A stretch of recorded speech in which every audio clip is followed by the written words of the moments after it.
This is what your Series S would look like on the inside if you were to pop it open. However, this particular board here has had some slight modifications, a 24 pin, a PCIe port, and some other ports behind in order to convert it into a desktop kit. The reason I'm showing you this is because we have very good knowledge as to what the hardware components are for our consoles. There have always been guesses in some cases, but in the Series X, we basically have exactly what it is, seeing that there were defective motherboard units that AMD decided that they were going to use to make desktop kits. And so Digital Foundry got their hands on it, and they did reviews on different games about a year ago. I'm showing you this because I think a lot of folk on the console, you need to go and, no offense, educate yourselves on hardware and hardware composition. You see, those on PC, for the most part, the ones that like to tinker and build, you have to actually be aware of what hardware compositions are and what they're capable of. And so we all depend on one another. Watching all these channels that do reviews and do hardware and even some software testing with games and their metrics in order for us to be able to know what these capabilities are. I went ahead to go ahead and say all this because I recently made a video where I talked about the Xbox Series S. I asked the question, is it a skill issue or is it a hardware issue? Seeing that a lot of developers these days are saying in some cases that, man, it's challenging for us to basically get our games to you guys. However, in that video, I pointed out that what we're seeing is some developers are not getting their games out, while some developers on, like, say, the PlayStation side are capable of bringing their games, which are, seemingly impressively looking, seemingly challenging, to hardware specs that are less powerful than the Xbox Series S. I showed the example of Marvel Spider-Man, which when we look at its minimum requirements are less than what the Series S can do. The Series S is actually way more powerful than these particular devices. I also mentioned the example of God of War 2018, of which that one also uses very similar hardware, and that game was able to show up there. In these videos, some of the people that watched them said to me that the games that I used were last generation games, and it wasn't a fair comparison. Now, let me go ahead and just dispel that notion for you. It is actually a very, in my opinion, appropriate comparison. Not just in my opinion, actually. In the terms of reality of technology, it's an appropriate comparison. Seemingly, many people think something is different between last gen and next gen. They're not really aware that hardware capabilities and software, they're in two different camps and in two different categories. The whole next gen thing was sold to you as a ruse so that you run out there and go buy a new console. But I'm going to basically go ahead and use your newly found criteria and see if we could come to a conclusion in that regard. Before I jump into it, I want to go ahead and use the Cyberpunk 2077's second delay message to the gamers. In my last video, I used the EA one for, the Jedi Survivor delay, where they talked about with multiple, multi-threading CPU SKUs and blah, blah, blah. But in the case of CD Projekt Red, they literally said the biggest challenge for us right now is shipping the game on current gen, next gen, and PC at the same time, which requires us to prepare and test 9 versions of it: Xbox One, One X, compatibility on the Xbox Series S and X, PS4/PS4 Pro, compatibility on the PS5, PC, Stadia, while working from home. So they, in my opinion, were basically running and climbing a mountain to try to get this game to their audiences and their community.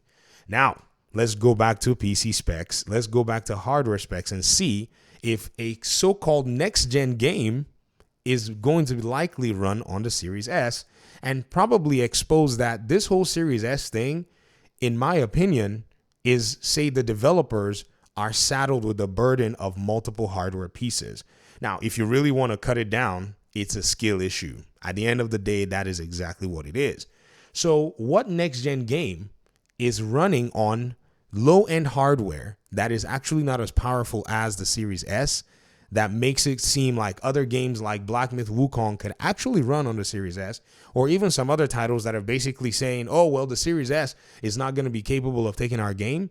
The answer is very simple, and it's within your ranks, PlayStation players. And I can't imagine that you guys forgot the good old magical Ratchet and Clank Rift Apart. This, according to you, is a next-gen game. It's not on PS4, because that's the criterion that some people have basically used. You see, in this video, one of my audience members gave me some really good advice. He said to me, good video. And he said, I would push back a little as the examples you use were PS4 games. Spider-Man Remaster is PS5, but it's just a remaster. Now, as much as people may say it's just a remaster, yes. However, the architecture that this game or many of these games will be built on will be the exact same. You see, it's an Insomniac game. I doubt that they're using two different engines to actually make their games. They could be, but I don't see how that is, seeing that the knowledge base of their developers would be better served in one engine using similar software development technology. I think if you had used an example of PC games that are only on PS5, your argument would hit better. Okay, well, thank you so much, Juice Music 7078. You really did point that out, and I was like, that's actually pretty cool. Right there in the comments, I was like, simple. Ratchet and Clank Rift Apart. I just made that video at night, so I didn't want to point out too many examples. Now, what is the Ratchet and Clank Rift Apart's PC minimum requirements? Well, it requires you to have a Core i3 8100 or a AMD Ryzen 3 3100, 8 gigs of RAM, and or the GTX 960 or the RX 470. Dudes, I bought the RX 480 in 2016 to build my first built PC build. It was $180 with a $20 rebate. I think it was $200 with a $20 rebate. That GPU, I gave it away finally, and I can tell you that the Series S is a much more capable device than that.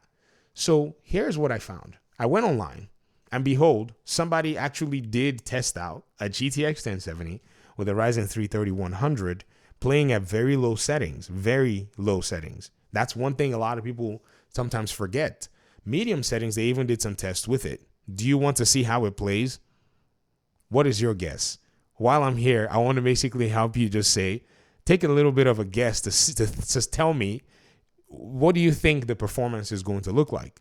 Now, granted, I was very, very surprised because I didn't think anybody was going to test it out. But you guys remember that this game was the magical game, the game where you only needed the PS5 and its SSD to be able to run the game. The Series S has a 500 gig NVMe, which we know is quite capable, seeing how people ran Ratchet and Clank with old school HDDs, seeing how people ran Ratchet and Clank with USB, installations of the game, right? I mean, we got to see it all, because that's one thing. Whenever these companies say stuff, they fail to realize that they're nerds in this world that would actually sit there and, basically go and test it. What we found and what I found, if you actually go ahead and take a look at the quality, is there's a lot of texture quality missing. But this is usually the case whenever you take your games to a less powerful hardware. You're going to have to sacrifice in terms of texture and detail. However, in some parts of this particular game, when they were doing in low settings, the game was running at like 45 FPS. I was quite surprised. I thought the game was going to be like 30, 29 FPS or whatever it is. I was very surprised that you can actually run this game on hardware that is lower than the Series S. So Nixes and the teams that actually do make these ports, when they have the time and when they have the resources and when they have the money, they don't end up being in the position that Cyberpunk 2077 was in. And then the person who actually made this clip went ahead and they decided to tweak the settings a little bit. I think they finally decided at 1080, they were going to go to medium settings, and that's where the game started to struggle a little bit. However, it doesn't mean that the game crashed. The game just basically had some dips below 30 in some instances where there were a lot of effects, a lot of VFX, and a lot of AI probably running around. These things will usually eat memory. One thing some of you may or may not know in this context is I actually, mess around doing game development and stuff. So hardware is a really big thing in our own, area where we actually, do this work. And knowing your hardware, knowing how to be able to, pretty much put together hardware that's going to compile your games and understand how it's going to work with Unreal Engine and all that stuff is something you have to actually keep yourself well versed at. What's crazy is I'm still a noob. However, because of how simple console hardware is, there really is no problem in basically being able to just say, okay, A, B, C, D, E, what are my GPU specs and what are my CPU specs and what are my RAM specs? That's pretty much all you got to know in this context. So again, is the Series S a skill issue or is it a hardware issue? In my last video, I allowed for you to confirm what you thought it was. However, in this video, because of the pushback that I got, I'm going to draw a conclusion publicly. I strongly believe that, in the most respectful way to developers, that this is a logistics issue, aka a skill issue. You see, in planning your games, I think it's imperative that you actually are capable of anticipating where and what kind of hardware you want to put your game on. A lot of developers have been taking, in my opinion, the develop first approach before eventually going ahead to then start scaling their games to what platforms they want the games to go. Now, this might work because you really are spending money as a developer. You want to develop the game, and then you want to basically fight over optimization later down the road. It makes sense. As somebody who's actually a wannabe game developer, where I have a team of, young men, and, they're working with me, even some young ladies that are good at their art, they're actually trying to put together a small, game build. I can see that being a priority.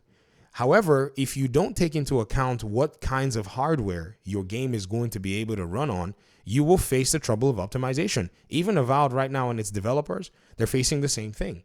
And let's not forget that even games like Jedi Survivor, after over a year, the game is actually bringing itself to the PC, the PS4, and the Xbox One platform. Given enough time, you can pretty much work very hard to squeeze your games into whatever hardware you think you need to squeeze your games into. I mean, Hogwarts Legacy was one of those that took its time, moved from the PC, Series S, and Series X into the PS4, Xbox, and then eventually to the Switch. All of this talk about next gen and last gen, to me, is all fugazi. Many people seem to think that this is some kind of a big deal. It's just a lot of new software technology here and there. However, you can make your game look really good. I think looks are the ones that are deceiving in terms of that.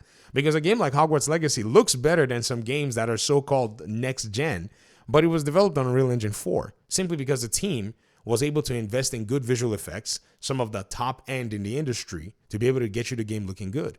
And a game such as this was able to run at even on the Series S and run on the Nintendo Switch, which meant that the developers basically were able to dig in and make the game get to a point where they could actually send it to however many consoles that they wanted to. So the talk about next gen and last gen, throw it out the window. Go and educate yourself about hardware and how hardware works. The new next gen features, in quote, yes, they're here. Many of them are upscaling features. Many of them are AI learning features, light features and such. But those things have never really defined how good looking a game is and how progressive a game is in terms of its use of technology. So ladies and gentlemen, the talk about the Series S needs to stop. It's the developers we need to look at. What are their priorities? Now, nobody is saying that they must bring the games to Series S or whatever it is. It's their own opinion. It's their own game. It's their own logistics they have to deal with. But I don't think gamers saying that it's the problem of the Series S are helping the issues anyways. It probably means that we need to now start looking at developers and their processes, and they need to start digging deep and seeing, okay, how do we ensure that in a development context, we're able to pretty much go ahead and ensure that our games can launch when we would love for them to launch overall. It's going to be a whole different thing.